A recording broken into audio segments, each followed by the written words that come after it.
ওরা তোমাকে নিয়ে হাসুক, তোমাকে নিয়ে ঠাট্টা করুক, তোমাকে নিয়ে অবজ্ঞা করুক, তোমাকে আঘাত করুক, তাতে কিছুই যায় আসে না, তাতে কিছুই যায় আসে না। কিন্তু একটা কথা মনে রাখো, ওরা যেন তোমাকে থামাতে না পারে। যে ব্যাপারে তুমি সত্যি বিশ্বাস করো সে ব্যাপারে কখনোই হাল ছেড়ে দিও না। পথ তুমি খুঁজে পাবেই। সহজে যে তার আনন্দ কোথায়? আরে সহজে যে তার আনন্দ কোথায়?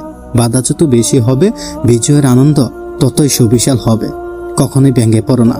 এ পৃথিবীতে যা কিছু হারিয়ে যায় তা অন্য কোনো রূপে ঠিকই ফিরে আসে আমাদের জীবনে। তোমার স্বপ্ন এবং তোমার মাঝে দাঁড়িয়ে আছে একটি মাত্র জিনিস, আর সেটি হচ্ছে অজুহাত। যে মুহূর্ত থেকে তুমি নিজেকে অজুহাত দেখানো বন্ধ করে দেবে, সেই মুহূর্ত থেকে তোমার স্বপ্নগুলো আর স্বপ্ন থাকবে না, এক একটা বাস্তবে রূপ নিতে শুরু করবে। একটু আকাশের দিকে তাকাও। আমরা একা নই, পুরো মহাবিশ্ব আমাদের সাথে বন্ধুত্ব সুলভ। যারা স্বপ্ন দেখে এবং কাজ করে যায় শুধুমাত্র তাদেরকে শ্রেষ্ঠটা দেওয়ার জন্য, পুরো মহাবিশ্ব চক্রান্তে লিপ্ত। প্রত্যেকের জীবনেই একটা গল্প থাকে। অতীতে ফিরে গিয়ে গল্পের পরিবর্তন করা কখনোই সম্ভব নয়, কিন্তু কঠোর পরিশ্রমের মাধ্যমে গল্পের শেষটাকে চাইলে নতুন করে সাজিয়ে তুলতে পারা যায়। ব্যর্থতা মানে হচ্ছে ব্যর্থতা। কেন হয়েছে, কার জন্য হয়েছে, সে বিষয়ে কেউই জানতে চাইবে না। তুমি ব্যর্থ হলেই তার যন্ত্রণাটা তোমাকেই সইতে হবে। কেউ তোমার পাশে এসে দাঁড়াবে না, তাই কখনোই অজুহাত বানাবে না। অন্যকে সুযোগ করে দেবে না তোমার জীবনটাকে নিয়ন্ত্রণ করতে। জিততে তো তোমাকে হবে, হ্যাঁ জিততে তো তোমাকে হবে। জীবনে অনেক কিছু আছে যেগুলো আমাদের নিয়ন্ত্রণের বাইরে, এবং সেগুলোকে নিয়ে মাথা ঘামানোর কোনো প্রয়োজন নেই, কোনো প্রয়োজন হয় না।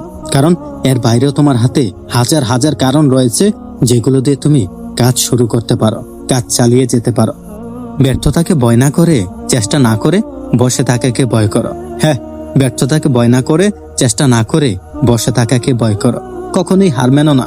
আজকের দিনটা হয়তোবা তোমার কঠিন, কালকের দিনটা হয়তোবা তোমার আরেকটু কঠিন হবে, কিন্তু আমি আশাবাদী যে আগামী পরশু তোমার অবশ্যই ভালো কাটবে। তুমি যদি এখন থেকে তোমার স্বপ্নগুলোকে সত্যি করার পেছনে ছুটে না চলো, তাহলে তোমাকে একদিন কাজ করতে হবে অন্যের জীবনের স্বপ্নকে বাস্তবে পূরণ করার জন্য। যদি তোমার লক্ষ্য নিয়ে কেউ হাসাহাসি করে, তাহলে বুঝতে হবে যে তোমার লক্ষ্যটি খুবই ছোট। আমি স্বপ্ন দেখেছিলাম এবং সেই স্বপ্নে আস্থা ছিল। আমি আমার কাজকে ভালোবাসতাম। ফেসবুক বিফল হলেও আমার ভালোবাসা থাকতো। সবার জীবনে একটা গল্প থাকে এবং অতীতে ফিরে গিয়ে সেই গল্পের পরিবর্তন করা কখনোই সম্ভব নয়। সবার জীবনে একটা স্বপ্ন থাকতে হয় এবং সেই স্বপ্নকে ভালোবাসতে হয়।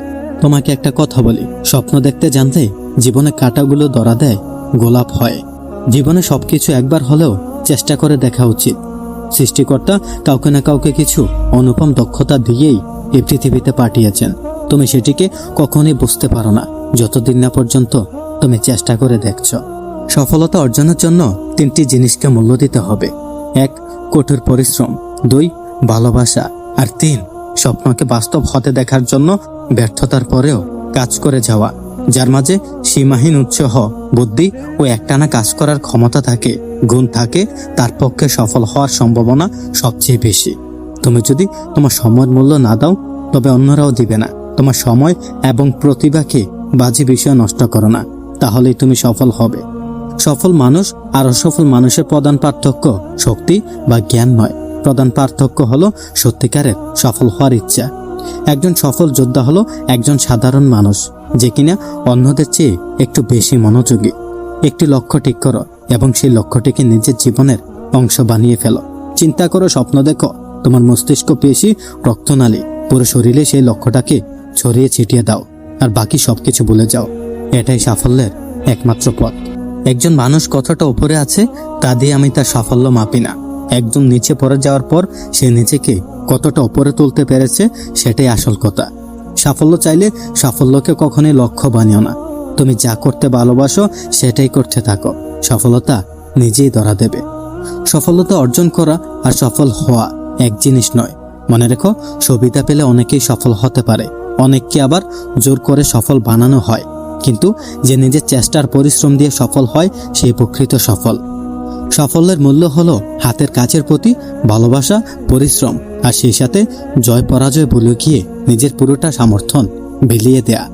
সাধারণ মানুষ তার যতক্ষণ ভালো লাগে ততক্ষণ কাজ করে যায়, আর অসাধারণ সফল মানুষরা ভালো না লাগলেও যতক্ষণ না কাজ শেষ হয় ততক্ষণ কাজ করে যায়। আর এটাই সফল ব্যক্তির লক্ষণ, মহৎ ব্যক্তির লক্ষণ। জীবনে সফল হতে চাইলে দুটি জিনিসের প্রয়োজন, জেদ এবং আত্মবিশ্বাস। ব্যর্থতার ছাই থেকেই সাফল্যের প্রাসাদ গড়। হতাশা আর ব্যর্থতা সাফল্যের প্রাসাদের মূল দুই ভিত্তি। কাজ শুরু করাই হলো সাফল্যের মূল চাবিকাঠি। যদি তোমার সমালোচনা করার মতো কেউ না থাকে তবে সফল হওয়ার সম্ভাবনা একদমই কম। একজন মানুষ সফল বা ব্যর্থ হওয়া তার ক্ষমতার উপরে যতটা না নির্ভর করে তার চেয়ে বেশি নির্ভর করে তার দৃষ্টিভঙ্গির উপর। যারা সফল তারা সফল হওয়ার আগে থেকেই সফল মানুষদের মতো আচরণ করে যায়। এই বিশ্বাস একদিন তাদের সত্যিতে পরিণত হয়। আপনি যদি বিশ্বাস করেন যে আপনি সফল হবেন তাহলে আপনি অবশ্যই সফল হবেন, তবে আপনার ব্যবহারেও তা প্রকাশ পাবে এবং আপনি নিজে নিজের দৃষ্টিভঙ্গির সুফল দেখে অবাক হয়ে যাবেন। মানুষের জীবনে কঠিন সময় আসাটা খুবই দরকার। কঠিন সময়ের কারণে মানুষ সাফল্য উপভোগ করতে পারে। সাফল্য তখনই আসে যখন একজন মানুষ নিজের ক্ষমতার পুরোটা বিলিয়ে দেয় কোনো কাজের প্রতি। তখনই সফলতা আসে, তখনই সফলতা অর্জন করতে পারে। আজকের ভিডিওটি এ পর্যন্তই। যদি ভালো লাগে তাহলে চ্যানেলটিকে সাবস্ক্রাইব করে পাশেই থাকুন। ধন্যবাদ।